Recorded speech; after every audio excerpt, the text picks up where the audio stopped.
you're a manager and you're just like, oh, like this person just dropped a bomb on me and said that, he and his partner just had a miscarriage.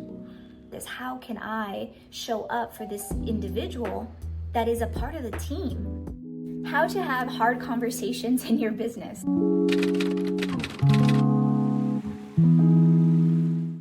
So I'm going to give you the key components of how to have a hard conversation specifically in your business or with a team member or somebody that really, really needs that guidance in that moment. So there's been a couple times in my business where I'm having a team member, somebody that is contributing to the mission, to the values, to the impact we want to create, right? Some of you might call it an employee, some of you might call it a staff member, and those just feel icky to me. I don't like that. So I always say team member, just so you know who I'm referring to. It's somebody that you have hired on either as a contractor, an employee, or any status the government wants to give to it that is moving the needle in your business with you, okay? Not for you, all right? And you ain't moving it for them either. It's together, right? It's a collaborative. So when hard things have come up, like losses or a sickness or just the hard stuff that happens in life, a lot of people don't know what to say. A lot of people are just lost and they're just like, damn, well, this is heavy. Like, I don't know what to do with this. And it's a lack of leadership. It's like something comes up inside you as a leader, you're in the C-suite, you're a manager, and you're just like, oh, like this person just dropped a bomb on me and said that, he and his partner just had a miscarriage. Yeah, of course he's not going to be okay at work, of course, right? And it doesn't matter what the situation might be. What matters is, what do I do about this? How can I show up for this individual that is a part of the team? That's a part of leadership right there. And here's a couple things that I've done and I've added to my toolbox and my list. Number one is empathy. You just want to ask yourself and be like, dang, like if this was me, how would I feel? And I've said this multiple times and I'll say it again, that there is a difference between sympathy and empathy. The difference is sympathy is feeling for someone and empathy is feeling with. You are doing it with them. You are in it with them and you're like, oh, like if the shoe was on this foot over here, here's how I would feel.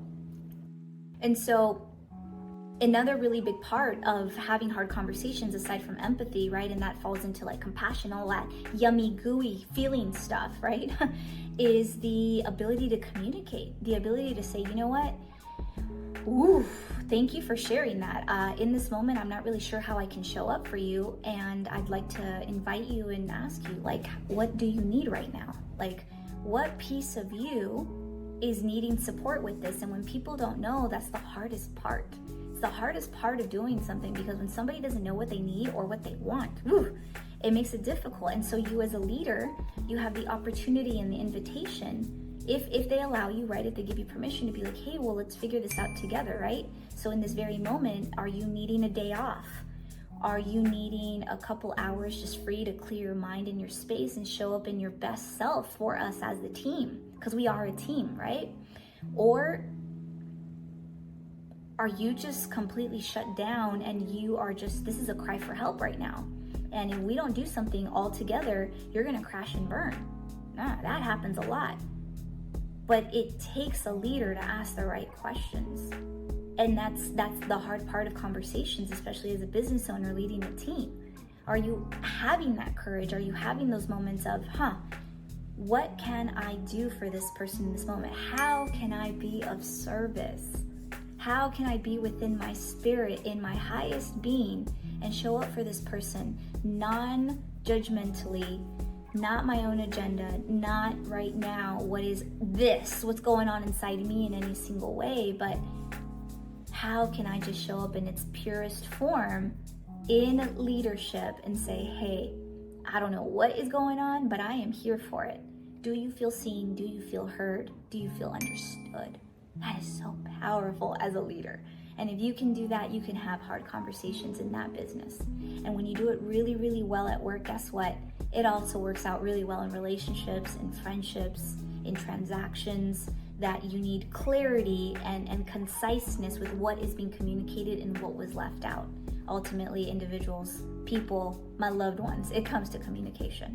And if you got that going on, you have a lot in your toolbox, because then you can ask for more information. You can negotiate better. You can prepare better. You can do so many things with hard conversations.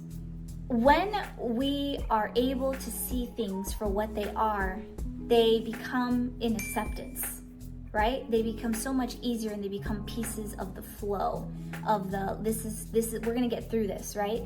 And a really big part of that is having hard conversations.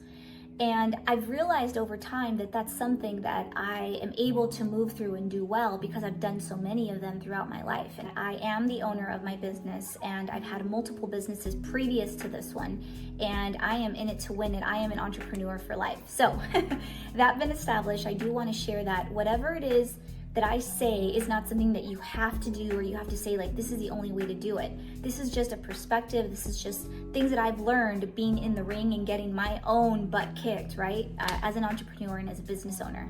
The last tip I want to leave you with is, if you don't have that hard conversation with yourself, good luck trying to have it with other people, because I have found that that is the hardest thing to do. To be real with yourself, open with yourself, and say, dang, have I had that conversation with myself about what I really want, what I desire, what I envision for myself, what I am manifesting and bringing in?